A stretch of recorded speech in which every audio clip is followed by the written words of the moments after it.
Hello, I'm Jomika and welcome back to Kerbal Space Program modded series. This is episode 3. So today I think we're going to start out by building some sort of rover. Just a Kerbal rover that'll kind of start, well, not kind of, it will start on the runway. And it'll go to each different little biome here, collect all the information it can, get us a bunch of science points, and yeah. That is basically what we're going to do today. I'm going to start out. We'll check here, see if there's anything. Doesn't look like there really is anything very easy to get. So we're going to go to the spaceplane hangar and create our little rover. Yeah, I guess I will go ahead and just build that. Do a little time lapse of that build. And we can go ahead and go from there. So yeah, I don't think we have 60 science. I guess I should check to see if there's any science we want to spend. I don't know if there is, but all we'd really want is more science to get more science. Do we have a jet engine? Yeah, we do have a little Juno. That should be plenty. This doesn't look like any science. Experiments. Is that? Yeah, that's fine. I mean, this is going to be too much anyway, so it doesn't really matter. Yeah, I'll go ahead and start building that now, and I'll join you back once that's done. And before I do that, we have a world's first milestone from last episode. What did we do? Return to the surface from orbit. So that's all fine. Yeah, I'll see you back in a second. So I recorded this on a live stream the other day. I live stream on Twitch. If you'd like to join or send me a follow, it is twitch.tv/Jomika. I don't do too much Kerbal Space Program, but if that's something you guys would like to see, let me know, and I can try to set up a time to go ahead and do that. But yeah, it turned out being pretty good. I think it was about an hour-long stream, just going from biome to biome, getting as much science as possible. And yeah, there weren't too many viewers. I have about 21 followers at the time of this recording. I think I'd like to try and get into streaming a little bit more. And yeah, I play lots of different games that I don't normally do series on. And I play a lot with quality films. So yeah, I hope to see you guys there. I guess mostly I will stream in the morning and then sometimes again in the afternoon, depending on how work is going. But it's been pretty slow lately, so I should be able to continue to keep that schedule for the foreseeable future. So go ahead and enjoy the rest of the video.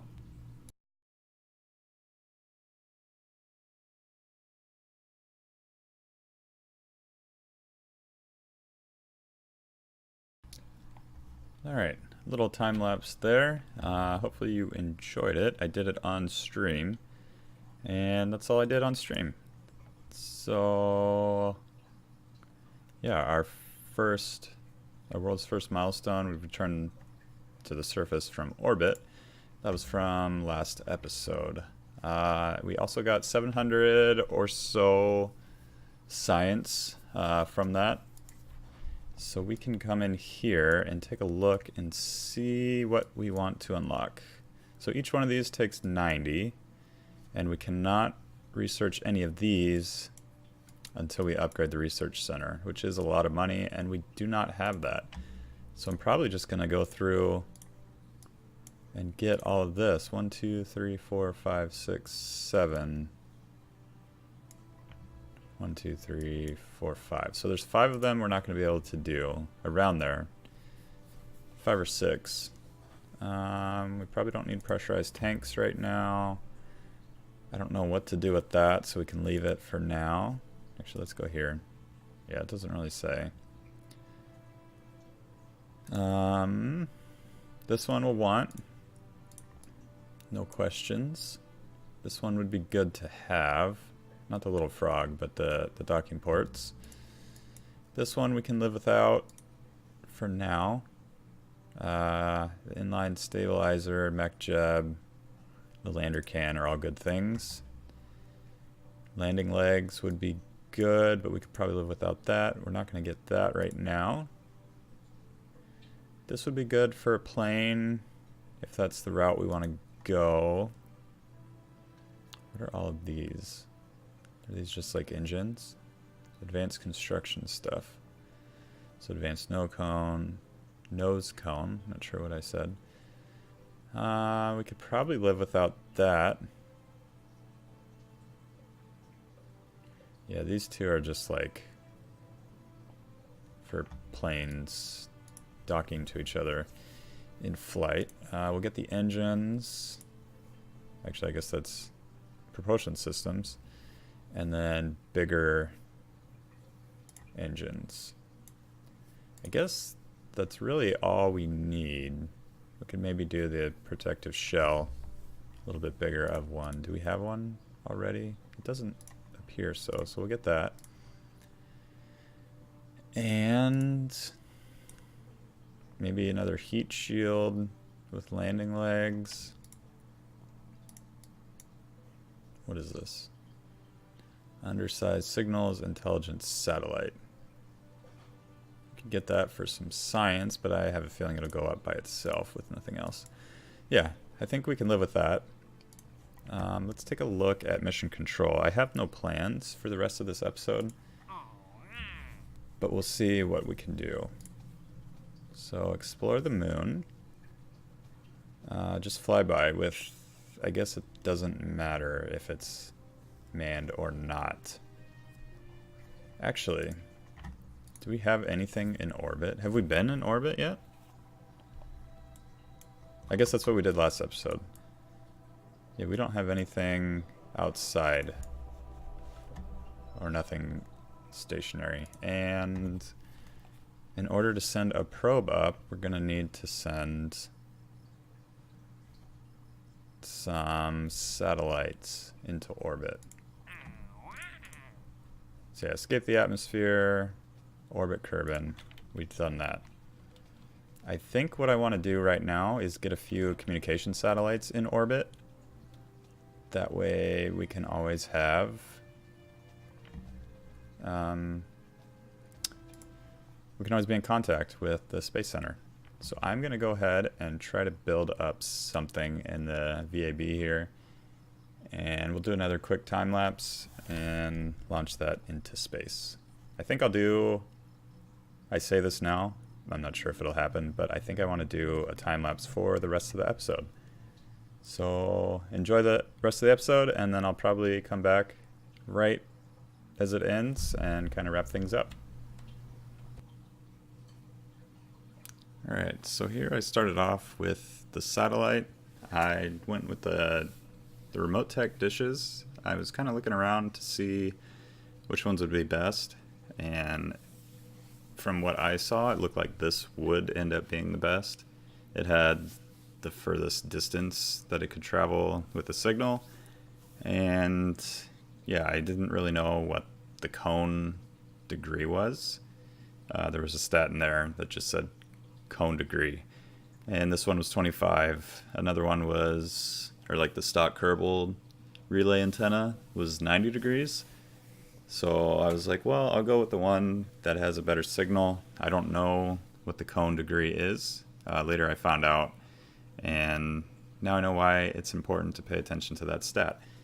I guess Remote Tech adds a bunch of different things to each of the relay antennas stats. Another problem I had was the antenna wouldn't stay powered. So I did a few launches here. As you can see, I reset once and added another antenna to the side of the booster just so we had control.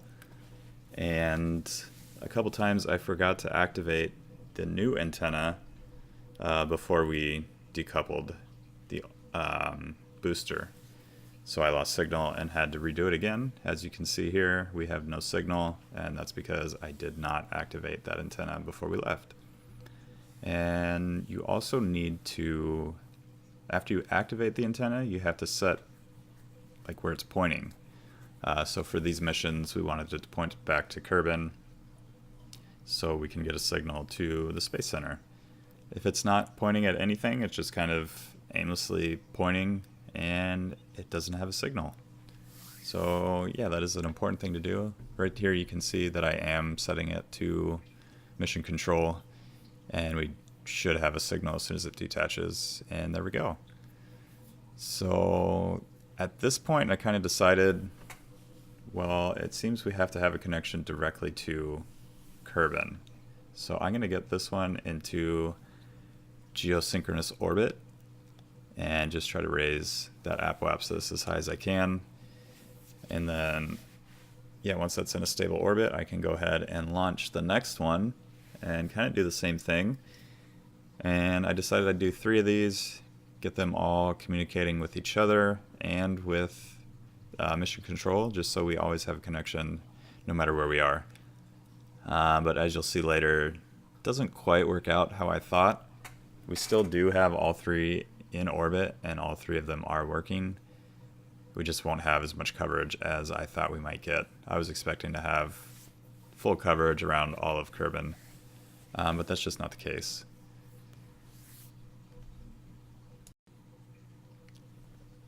And then, yeah, the same thing for the second satellite. We're going to get it into a very high orbit, get it ready for geosynchronous orbit, and yeah, eventually we can raise both the periapsis and apoapsis to the correct values. It was 2.8 million or something like that kilometers or meters. I'm not sure which one it would be.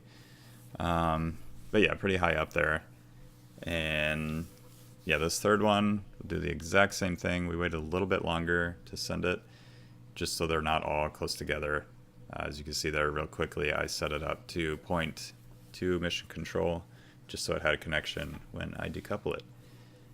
And we'll bring this one all the way up, and then after that we'll do a whole bunch of time warping, shooting around Kerbin, and trying to make sure we have a connection at the same time, and then get them into their correct orbits. So this first one, I think I waited a couple rotations around Kerbin, and then as soon as we were at the apoapsis, is it apoapsis? Periapsis? The highest point, whatever one that is. I was getting confused.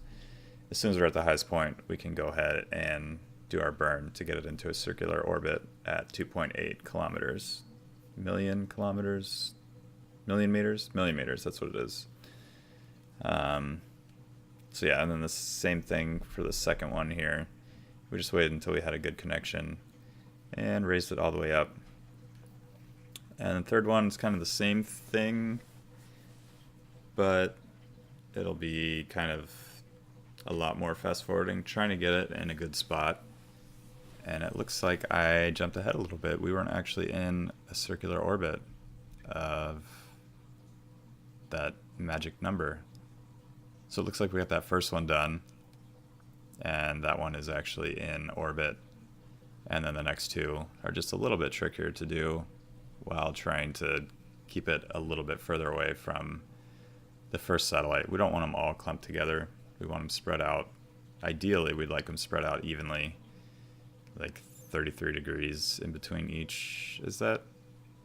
It'd be 33% if it was like 100%, but 360, whatever a third of 360 is, 120 degrees, something weird like that. But yeah, as you can see, we're just circling around a whole bunch, trying to get a connection so we can do our burns and end up in orbit. So these 2 look like they are in orbit and they are talking to each other. So this satellite here is always in contact with the first satellite, and the first satellite is always in contact with Kerbin. So yeah, and then the third one here, we just keep going around until we find a good spot, and then we just finish our burn. And I end up just kind of putting it in orbit, just really anywhere. I got tired of waiting. I was like, there's not really a good spot to do this with how the first 2 are set up. So I'm just going to get it in orbit and make sure it at least has a connection to Kerbin. So that's what I did.